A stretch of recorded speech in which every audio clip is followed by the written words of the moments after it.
நண்பர்கள் அனைவருக்கும் வணக்கம். என்னுடைய பெயர் பாரதி செல்வி. மதிப்பிற்குரிய மீனம் KS மணி பட்டாச்சாரியார் அவர்களுடைய உழைப்பில் உருவான ஸ்ரீ ஹரி ஜோதிட வித்யாலயத்தின் திருவான்மியூர் மையத்துல அம்பத்தூரை சேர்ந்த முருகேசன் ஐயா வித்யாபதி அவர்களுடைய வகுப்புல அடிப்படை ஜோதிடம் கத்துக்கிட்டு இருக்கேன் நானு. கடந்த 2 மாதங்களாக நடந்த வகுப்புகள்ல நிறைய கிரகங்களுடைய காரகத்துவங்கள் போன்ற நிறைய விஷயங்கள் ஐயா எங்களுக்கு சொல்லி கொடுத்துட்டு வராங்க. அந்த வரிசையில ரொம்ப ஆர்வமா கத்துக்கிட்டு இருக்க நாங்க எல்லாரும் இன்னைக்கு ஐயா சொல்படி ஒவ்வொரு நபரும் ஒவ்வொரு கிரகங்களுடைய காரகத்துவங்கள் பற்றி பேச இருக்கோம். அதுல எனக்கு ஐயா கொடுத்திருக்கிற தலைப்பு பாத்தீங்கன்னா செவ்வாய் கிரகத்தின் காரகத்துவங்கள் பத்தி பேச கொடுத்திருக்காங்க. சோ இப்போ செவ்வாய் கிரகங்களுடைய காரகத்துவங்கள் என்னன்றத பார்க்கலாம். செவ்வாய் அப்படின்றவர் பாத்தீங்கன்னா சூரிய சாம்ராஜ்யத்தின் போர் தளபதி அப்படின்னு சொல்லுவாங்க. சோ அவருடைய பெயருக்கு தகுந்தா போல, அவருடைய பதவிக்கு தகுந்தா போல செவ்வாய் அப்படின்னாவே பாத்தீங்கன்னா ரொம்பவும் வேகமானவர், அதே சமயம் விவேகமானவரும் கூட. இளைய சகோதரருக்கான காரகத்துவம் செவ்வாயின் அடிப்படையில் அமைந்ததுதான். சோ செவ்வாய் காரகத்துவத்துல இன்னொரு முக்கியமான விஷயம் என்னன்னு பாத்தீங்கன்னா, அவங்க ரொம்ப முன்கோபம் ஆத்திரம் உடையவர்களா இருப்பாங்க. அவசரம் இருக்கும், அதே சமயம் சுறுசுறுப்பும் இருக்கும்.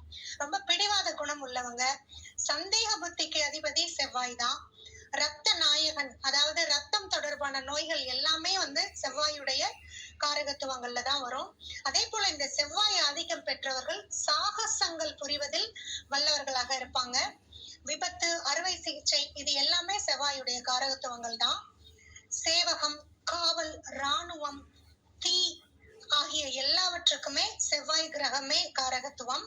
அடுத்து பாத்தீங்கன்னா செவ்வாய் அப்படின்னு சொன்னாலே வீரிய காரகன் சொல்லுவாங்க. வீரியம்னா என்ன? வேகம். சோ அந்த வேகத்துக்கு இயல்பாகவே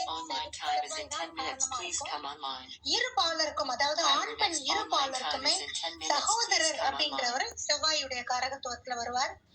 சோ பெண்களுக்கு கணவன் ஸ்தானம் அப்படின்றது செவ்வாயினுடைய அடிப்படையில் அமைந்தது. கருஞ்சிவப்பு நிறத்திற்கு அதிபதி செவ்வாய் தான். இவர் தெற்கு திசைக்கு அதிபதியும் இருக்கிறார். அடுத்து பாத்தீங்கன்னா செவ்வாய் என்றாலே முருகன், முருகன் என்றாலே செவ்வாய், அதாவது அங்காரகன் அப்படின்னு சொல்லுவாங்க. சோ முருகப்பெருமானின் முழு ஆசீர்வாதம் பெற்ற கிரகம் செவ்வாய். ஆயுதங்கள் எல்லாமே செவ்வாயுடைய காரகத்துவத்துலதான் அமையும். செவ்வாயின் மிகச்சிறந்த குணம் அல்லது மிகச்சிறந்த அடையாளம் அப்படின்னு சொல்லணும்னா தைரியம். சோ தைரியவான்கள் எல்லாருமே பாத்தீங்கன்னா செவ்வாயுடைய காரகத்துவத்துல ரொம்ப முக்கியத்துவமானவர்கள். அடுத்து ரசாயனம் சம்பந்தப்பட்ட அனைத்து துறைகளுமே பாத்தீங்கன்னா செவ்வாயுடைய காரகத்துவத்துலதான் வரும். அதே போல உணவுப் பொருட்கள்ல, உணவு தானியங்கள்ல பாத்தீங்கன்னா துவரை அப்படின்றது செவ்வாயுடைய காரகத்துவம். அதே போலதான் இன்னும் மிளகாய் சொல்லுவாங்க, சுக்கு காஃபி, இந்த மாதிரியான விஷயங்கள் எல்லாமே சொல்லுவாங்க. அடுத்தது வீட்டினுடைய படுக்கை அறை செவ்வாயின் காரகத்துவத்தில் வருகின்றது. அதே போல நம்ம அணியக்கூடிய ரத்தினங்கள்ல பாத்தீங்கன்னா பவளம் செவ்வாயின் காரகத்துவம் பெற்றது. மின்சாரம் மற்றும் மின்சார பொருட்கள் எல்லாமே செவ்வாய் காரகத்துவத்தில் வர்றதுதான். சோ கரடு முரடான குணத்திற்கு அதிபதியும் பாத்தீங்கன்னா செவ்வாய் தான். அடுத்து தொழில் அப்படின்னு பார்த்தோம்னா மருத்துவ தொழில், மருத்துவத்துறைக்கு அதிபதியே செவ்வாய். சோ ஏற்கனவே நம்ம பார்த்த மாதிரி ரத்தம், சோ ரத்தம் தொடர்பான தொழில், மருத்துவம், அது எல்லாத்துக்குமே இந்த அறுவை சிகிச்சை இது எல்லாத்துக்குமே அடிப்படையான இந்த மருத்துவம் செவ்வாயின் காரகத்துவத்துல வரக்கூடியது. சீருடை பணியாளர்கள், ராணுவ வீரர்கள், காவல்துறை இவங்க எல்லாருமே செவ்வாயினுடைய கட்டுப்பாட்டில் வர்றவங்க தான். அடுத்தது பணியாட்களின் மேலாண்மை, அதாவது சூப்பர்வைசிங் பண்ணுவாங்க இல்லையா, அவங்க எல்லாருமே செவ்வாயுடைய காரகத்துவம் பெற்றவர்கள். மாங்கல்ய காரகன் அப்படின்னு சொல்லப்படக்கூடிய செவ்வாய் பாத்தீங்கன்னா மிகச்சிறந்த ஒரு நீதிமான் அப்படின்னு சொல்லலாம். நீதிமன்றங்கள், படைப்பிரிவுகள் இது எல்லாமே செவ்வாயுடைய காரகத்துவத்தில் அமைந்ததுதான். அதே சமயம் செவ்வாய் அந்த கோபம் இருக்கிறதுனால, அந்த வீரியம் இருக்கிறதுனால வன்முறை, போராட்டம் போன்ற விஷயங்களுக்கும் இவரே காரகத்துவமா அமைகிறார். இயற்கை சீற்றங்கள் செவ்வாயுடைய இன்னொரு முக்கியமான காரகத்துவம்.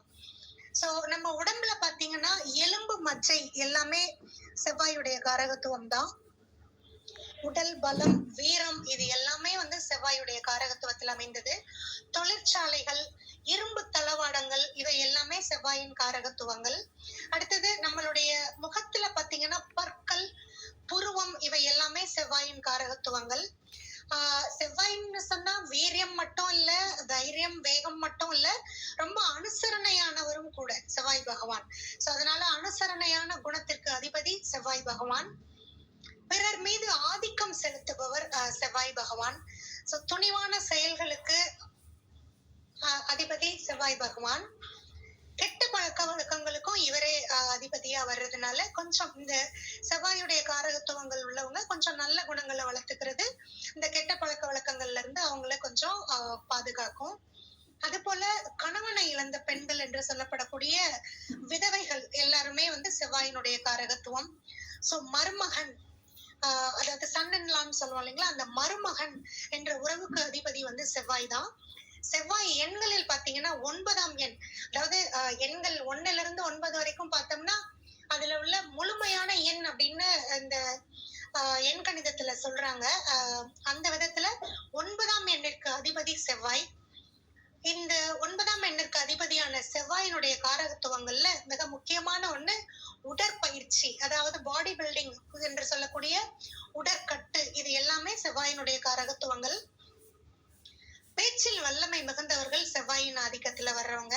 அதிகாரம், பகைமை உணர்வு, எதிரிகள், மேல் அதிகாரிகளுக்கு சாதகமாக இருத்தல் போன்ற பல குணங்கள் செவ்வாயினுடைய காரகத்துவமாகவே நம்ம பார்க்கிறோம். செவ்வாய் பலம் பெற்ற ஜாதகர் தனது வாழ்நாள் முழுவதும் ஜாதக தன்மைக்கு ஏற்ப சுப விஷயங்கள் செய்வார், சுப விரயங்களும் செய்வார். அதே போல இந்த செவ்வாயினுடைய காரகத்துவத்தின் அடிப்படையில பார்க்கும்போது லக்னத்திலிருந்து ஒருவருடைய ஜென்ம லக்னத்தில் இருந்து 5ஆம் இடத்தில் செவ்வாய் அமைந்திருக்க தாய் மாமனுக்கு ஆகாது அப்படின்னு சொல்றாங்க. அதே போலவே தன்னுடைய ஜென்ம லக்னத்திலிருந்து 5ஆம் இடத்தில் சூரியன், சனி, ராகு, கேது போன்ற கிரகங்கள் இருந்தாலுமே இந்த மாதிரியான பலன் தான் சொல்றாங்க.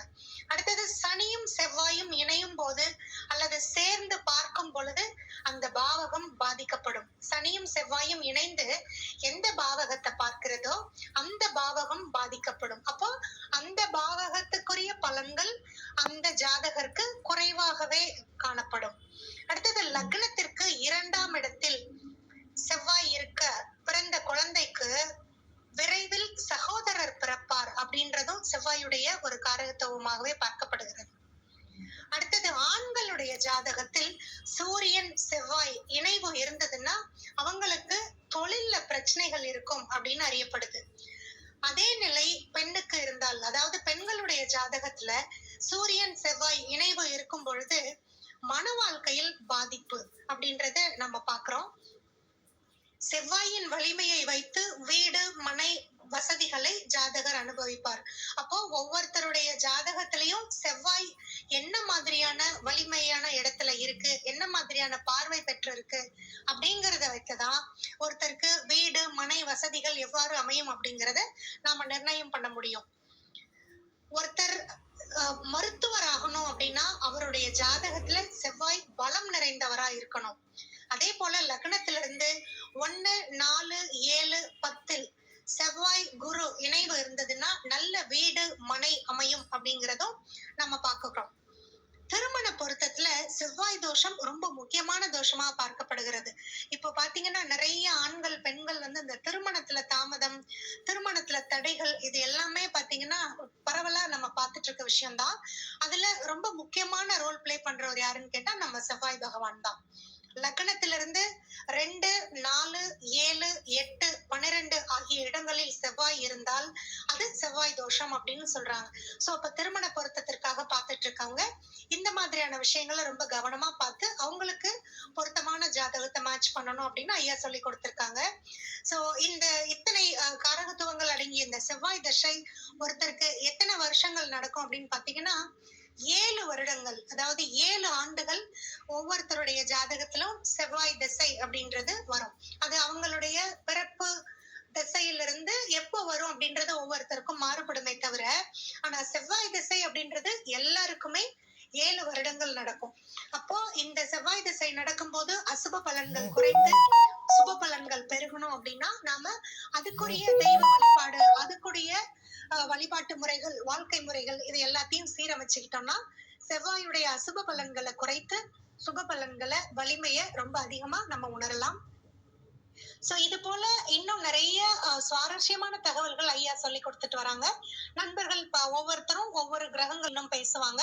இன்னும் பல விஷயங்கள் பத்தி, பல தலைப்புகள் பத்தி வரும் நாட்கள்ல பேசுறதுக்கு ரொம்ப ஆவலாக எதிர்பார்த்துட்டு இருக்கோம். இந்த மாதிரி ஒரு அருமையான நண்பர்களுடைய தளத்துல இந்த விஷயங்களை மறுபடியும் ஒரு முறை பதிவு பண்றதுக்காக வாய்ப்பு கொடுத்த எல்லாம் உள்ள இறைவனுக்கும், என்னுடைய குரு அம்பத்தூர் முருகேசன் ஐயா அவர்களுக்கும், நம்மளுடைய நிறுவனத்தின் நிறுவனர் மீனம் KS மணி பட்டாச்சாரியார் அவர்களுக்கும், என்னுடைய வகுப்பு தோழர்கள் அனைவருக்கும் மிகுந்த நன்றியையும் என்னுடைய மகிழ்ச்சியையும் தெரிவித்துக் கொள்கிறேன். எல்லோரும் எல்லாமும் பெற்று வாழ்க வளத்தோடும் நலத்தோடும் பலத்தோடும். நன்றி.